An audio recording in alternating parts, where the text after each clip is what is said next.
আপনারা যারা কনফিউশনে রয়েছেন ইউরোপ আসবেন কিন্তু রোমানিয়া নাকি পর্তুগাল।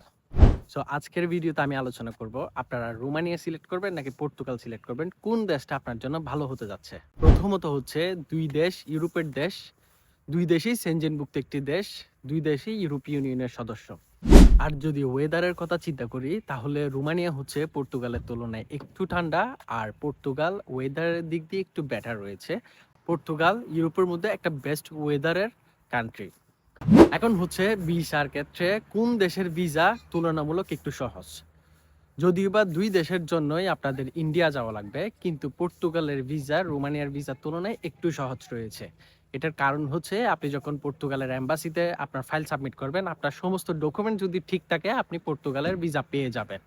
আর রোমানিয়ার ক্ষেত্রে হচ্ছে আপনি যখন রোমানিয়ার এম্বাসিতে গিয়ে সমস্ত ফাইল যখন সাবমিট করবেন আর আপনার ডকুমেন্ট সব ঠিক থাকার পাশাপাশি আপনাকে একটা ইন্টারভিউ ফেস করতে হবে, আর সেই ইন্টারভিউ ঠিক হলেই আপনার ভিসা হবে। সো ভিসার ক্ষেত্রে যদি আমি বলি পর্তুগাল ভিসার ক্ষেত্রে তুলনামূলক একটু সহজ। কিন্তু এখানে আরেকটা বিষয় হচ্ছে পর্তুগালের ভিসা আর রোমানিয়ার ভিসার ক্ষেত্রে দুইটার খরচের কথা যদি আমি চিন্তা করি তাহলে হচ্ছে পর্তুগালের খরচ রোমানিয়ার খরচের তুলনায় অনেক বেশি। কারণ এটা বাংলাদেশের সিন্ডিকেটের জন্যই হচ্ছে।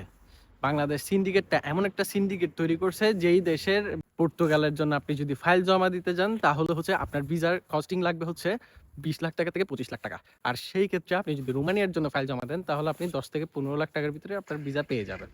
সো খরচের ক্ষেত্রে যদি চিন্তা করি তাহলে রোমানিয়ার খরচ তুলনামূলক অনেক কম। সো এখন হচ্ছে কোন দেশে কেমন কাজের চাহিদা রয়েছে এটা যদি হিসাব করেন আপনারা, পর্তুগালের কাজের চাহিদার তুলনায় রোমানিয়ার কাজের চাহিদা অনেক বেশি। আর রোমানিয়াতে কাজ পাওয়া তুলনামূলক অনেক সহজ, আর পর্তুগালে কাজ পাওয়া হচ্ছে অনেক কঠিন। পর্তুগালে যেসব বাংলাদেশিরা গিয়েছে তারা সহজে কাজ পায় না, কাজ খোঁজাটা খুবই ডিফিকাল্ট পর্তুগালে। আর সেই ক্ষেত্রে রোমানিয়াতে আপনি ইজি কাজ পাবেন, যে কোনো কাজ করতে পারবেন। রোমানিয়ার কাজের সেক্টরগুলো হচ্ছে আপনি ফুড ডেলিভারি থেকে নিয়ে শুরু করে ওয়্যার হাউস, প্যাকেজিং, তারপর হচ্ছে আপনার গার্মেন্টস শিল্প, এগ্রিকালচার, অনেক ধরনের রোমানিয়াতে কাজ রয়েছে। এবং পর্তুগালে যদি আপনি কাজ খুঁজতে যান সেই ক্ষেত্রে এটা অনেক ডিফিকাল্ট। সো কাজের ক্ষেত্রে রোমানিয়া হচ্ছে বেস্ট। এবার হচ্ছে স্যালারির দিক থেকে যদি আমি বলি, আমি রোমানিয়াতে ছিলাম। সো আমার বাস্তব অভিজ্ঞতা থেকে আমি বলতে পারি রোমানিয়াতে পর্তুগালের তুলনায় স্যালারি বেশি রয়েছে। আপনি পর্তুগালে যে টাকা ইনকাম করবেন এবং রোমানিয়াতে তার তুলনায় বেশি ইনকাম করতে পারবেন, এবং রোমানিয়াতে লিভিং কস্ট কম থাকার কারণে আপনারা ওখানে সার্ভাইভ করতে পারবেন ইজি, এবং পাশাপাশি অনেক টাকা সেভিংস করতে পারবেন। আর পর্তুগালের ক্ষেত্রে আপনি যদি 1000 ইউরো স্যালারি পান, এখানে আপনি সমস্ত খরচ বাদ দিয়ে আপনার লিভিং কস্ট, আপনার খাওয়া দাওয়া, থাকা খাওয়া সব কিছু বাদ দেওয়ার পর আপনি স্যালারি ওখান থেকে সেভিংস করতে পারবেন 300 থেকে 400 ইউরো। অনেকে তো তারও কম সেভিংস করতে পারে। সো স্যালারির ক্ষেত্রে যদি আপনি হিসাব করেন তাহলে আপনি রোমানিয়াতে নর্মালি 800 ইউরো সেভিংস করতে পারবেন। তো এত কিছুর পরও পর্তুগাল মানুষ কেন যায়? প্রথমত হচ্ছে পর্তুগাল আমরা আগে যে সুযোগ সুবিধাগুলো পেতাম সেই জন্যই আমরা পর্তুগালে মুভ করতাম। কারণ হচ্ছে পর্তুগালে আগে গিয়ে ইজি কাট করা যেত, সবাই কাগজের জন্য পর্তুগাল চলে যেত। কিন্তু বর্তমানে যদি আপনি দেখেন সেক্ষেত্রে তার উল্টো। এখন পর্তুগালে কাগজ হচ্ছে না, পাশাপাশি হচ্ছে তাদের সিটিজেনের যে আগে যে 5 বছর পরে তারা পাসপোর্টের জন্য অ্যাপ্লাই করতে পারতো, সিটিজেন পেত, একদম ইজি ছিল, সেটা এখন আর আগের মতো নেই।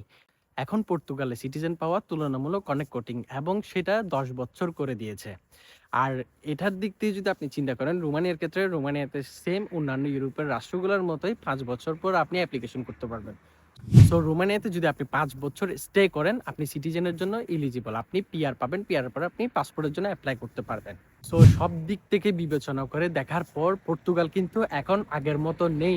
সো যেহেতু ইন্ডিয়া যাওয়া লাগবে, তো আপনারা চেষ্টা করুন রোমানিয়াতে আসার জন্য, কারণ রোমানিয়াতে আপনার একটা ব্রাইট ফিউচার রয়েছে। কিন্তু পর্তুগালে গেলে আপনারা মোটামুটি দুঃখে পড়বেন, বর্তমানে পর্তুগালে আগের মতো নেই।